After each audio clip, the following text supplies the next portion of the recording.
মা, এতক্ষণ ধরে বসে বসে তুমি কি ভাবতেছো বলো তো?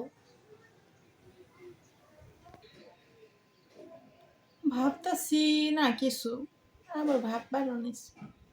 এই যে দেশে যে কি অবস্থা, আসলে আমরা তো কোনো দল করি না, এই দলও না সেই দলও না, কোনো দলই করি না। অতি সাধারণ একজন মানুষ, তারপরেও দেশ ভালো না থাকলে কি আমরা ভালো থাকবার পারি রে? আমাদের দেশের রাজনীতি তো আর রাজনীতি না, মনে হয় পুরো একটা বাংলা সিনেমার মতো, জানো? মাঝে মাঝে আমার একটা সিনেমা তৈরি করতে ইচ্ছা হয়, তখন একটা সিনেমার নাম দেওয়ার উচিত, বুঝছো? সিনেমার নামটা যে কি দেই বলো তো? দেখ, তুই কিন্তু বেশি কথা কস, বুঝছস? আমরা হচ্ছে সাধারণ মানুষ, সাধারণ মানুষের মতো থাকবো। আর কি সব সিনেমাটির নাম বানানোর কথা কস? আচ্ছা, তুই যেন কিসের নাম দিবি কইছিলি, কি নাম দিবি? ও, তুমি নাম শুনতে চাও? এটাকে যে জারিডা মারলা। আচ্ছা ঠিক আছে, তা বলি।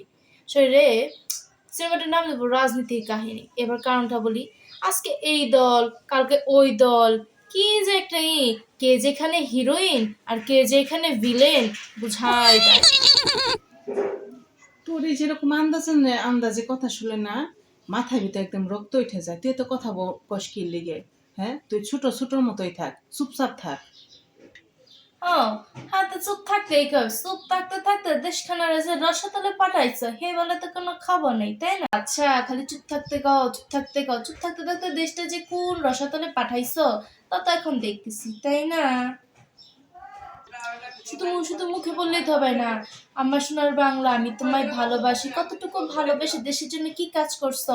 বুকে হাত রেখে বলো তো দেখি মা, কতটুকু করেছো তুমি? এই দেখ, বুকে হাতে কি কথা কব? আমি অবশ্যই দেশকে ভালোবাসি, তবে আমি কোনো দলকে সাপোর্ট করি না। শুন, এই যে বাংলাদেশের রাজনীতিবিদরা, এই যে জায়গায় দাঁড়িয়ে থাকুক না কেন, সেখান থেকে কি করে জানিস?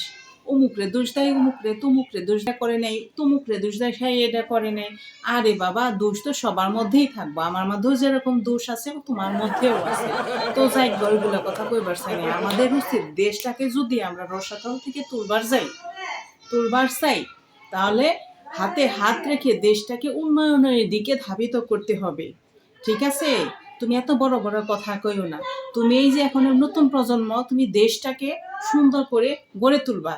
তুমি যদি রাস্তায় বের হও দেশটাকে সুন্দর করার জন্য, সবাই এই পথে নামবে, দেশটাকে ভালোবাসবে। দেশটা হচ্ছে দেশ আর মা, একই কথা। ঠিক আছে? ও, তুমি তো তখন এত বড় বড় কথা বললা, তা নয় বুঝলাম। আমাদের দেশে যে এত এত বড় বড় নেতারা আছে, তারা শুধু মসে যায় দেশের জন্য এটা করব, দেশের জন্য আমি ওটা করব, দেশের জন্য নিজের প্রাণ দিব।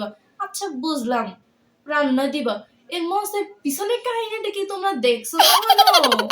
মসের পিছনে যে এরা শুধু হাততালি লোভে যায়, এরা যা নিজের কিভাবে ফোকাস আনা যায়, কিভাবে ফোকাস এনে মানুষের দৃষ্টি আকর্ষণ করা যায়, তারা কি দেশের জন্য আদৌ কোনটা ভালো কোনটা খারাপ সেটা এবার বিবেচনা করে দেখছে? আইসে রে, তোর কয়বার কইছি তুই বড়দের মাঝে কথা কইবি না? মঞ্চের পিছনে কি হয় সেটা নিয়ে তোরে তো মাথা ব্যথা কিসের জন্য? তুই যে এত বড় বড় লেকচার বানাচ্ছস, তুই এই জায়গায় এসে বসে বসে লেকচার বানাচ্ছস, তুই দেশের জন্য কি করছস? এই ক, কি করছস দেশের জন্য? ওরে বাপ রে বাপ, সুপার দেখে যেন আমি আমার ভাঙ্গাই গেল। আমি এত সুপার ঠেলা গো বাবা, তোমার দেখে মনে হইতেছে তুমি দেশে পিএম। সব মনে হয় শহীদ করছো, নিজের শহীদ। ওরে বাপ রে বাপ, সুপা খানা দেখে তো একেবারে মনে হইতেছে সুপা একটু পরে খুইলা পড়ে যাবে। তো সুপা নাই রে না, দেখবা গাল খান দুইটা সুপা ব্যথা হয়ে গেছে। এত কথা যে কইতেছ, তোমাদের মনে হইতেছে তুমি দেশের প্রধানমন্ত্রী, নিজের সবকিছু মনে হয় বিলাই দিছ, শহীদ হয়ে গেছ। বাপ রে বাপ, কথা বলে ডঙ্কায় মরে। শোনেন, মেন কথা এখন আসি। এত কথা যে কইতেছেন, সবাই চায় রাজনীতি করতে, কিন্তু রাজনীতি করতেছে আসলে ভুলে যায় শুধু পথে হেঁটে যেতে হবে, এটাই শুধু ভুলে যায়। তারা সবাই শুধু ফোকাসেই আসতে চায়। আসলে রাজনীতি তো না, মনে হয় রাজনীতি একটা টিভি শো এর মতো হয়ে গেছে।